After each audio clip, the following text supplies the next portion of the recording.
Hi dears, welcome back to my channel. இன்றைக்கி நம்ம பார்க்க போகிறது மீன் குழம்பு. நல்ல கிராமத்து ஸ்டைலில் சூப்பராக இருக்கும். வாங்க எப்படி பண்ணுறதுன்னு பார்ப்போம். நான் ஒரு பேனில் ஒரு 3 குழிக்கரண்டி நல்லெண்ணெய் ஊற்றிருக்கேன். அதில் ஒரு சின்ன டீஸ்பூன் கடுகு உளுத்தம் பருப்பு சேர்த்துக்கோங்க. நல்ல அதுலேயே நான் 2 டீஸ்பூன் வெந்தயம், 2 டீஸ்பூன் சீரகம் போடுறேன். அதாவது 1 டேபிள் ஸ்பூன் வெந்தயம், 1 டேபிள் ஸ்பூன் சீரகம் சேர்த்துக்கோங்க. இது உடம்புக்கு ரொம்ப நல்லது. மீன் சூடு, அதனால் இது குளிர் சிக்கன் சொல்லுவாங்க. இதை சேர்த்துக்கும். அதுக்கப்புறம் வெங்காயம் எவ்வளோ பூண்டு போட முடியுமோ போட்டுக்கோங்க. நான் கிட்டத்தட்ட ஒரு 100 கிராம் பூண்டு எடுத்திருக்கேன். இந்த மலைப்பூண்டு கிடச்சா ரொம்ப நல்லது. அது சேர்த்துக்கோங்க. சேர்த்துட்டு நல்லா வதங்கினோடனே கருவேப்பிள்ளையும் காஞ்ச மிளகாயும் சேர்த்துருக்கேன். கொஞ்சம் சின்ன வெங்காயம் சாப் பண்ணி போட்டிருக்கேன். அதுக்கப்புறம் கொஞ்சம் சின்ன வெங்காயமும் சேர்த்துருக்கேன்.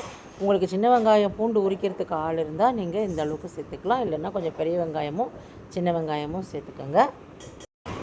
நான் 3 மீடியம் சைஸ் தக்காளியை நல்லா சாப் பண்ணி இதில் சேர்த்துக்கிறேன். சேர்த்துட்டு இதை நல்லா கிளறிக்கலாம். இதில் மஞ்சள் தூளும் உப்பும் சேர்த்திங்கன்னா சீக்கிரமாக வெங்காயம் வதங்கிடும். அதுக்கப்புறம் அரை டீஸ்பூன் காஷ்மீரி சில்லி பவுட்ரு சேர்த்துருக்கேன். அதுக்கப்புறம் காரத்துக்கு நான் 2.5 டேபிள் ஸ்பூன் மிளகாத்தூள் சேர்த்துருக்கேன். குழம்பு மிளகாத்தூள் ரொம்ப நல்லாயிருக்கும். நீங்கள் வெறும் மிளகாத்தூள், தனியாத்தூள் சேர்க்குறதா இருந்தாலும் உங்கள் காரத்துக்கு தகுந்த மாதிரி சேர்த்துக்கோங்க. அதுக்கப்புறம் நான் ஒரு மீடியம் சைஸ் எலுமிச்சம்பழ அளவு புளி ஊற வச்சு அந்த தண்ணி எடுத்து இதில் சேர்த்துக்கிறேன். தேவையான அளவுக்கு தண்ணி சேர்த்துட்டு காரம் உப்பு எல்லாமே செக் பண்ணிவிட்டு நல்லா கொதிக்க விடுங்க.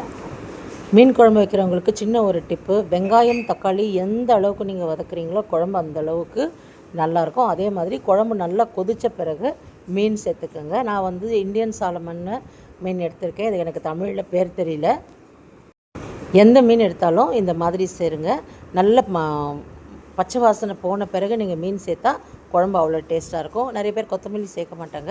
நான் கொத்தமல்லி சேர்ப்பேன். அந்த வாசனைக்கு அது குழம்பு நல்லா கொதித்து வரும்போது அவ்வளோ டேஸ்ட்டாக இருக்கும். இந்த மாதிரி ஒரு வாட்டி ட்ரை பண்ணுங்கள். என் சேனலை சப்ஸ்கிரைப் பண்ணாமல் பார்க்குறவங்க சப்ஸ்கிரைப் பண்ணிக்கோங்க.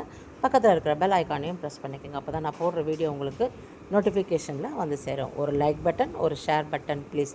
தேங்க்ஸ் ஃபார் வாட்சிங். Take care, dears. Keep smiling. Bye.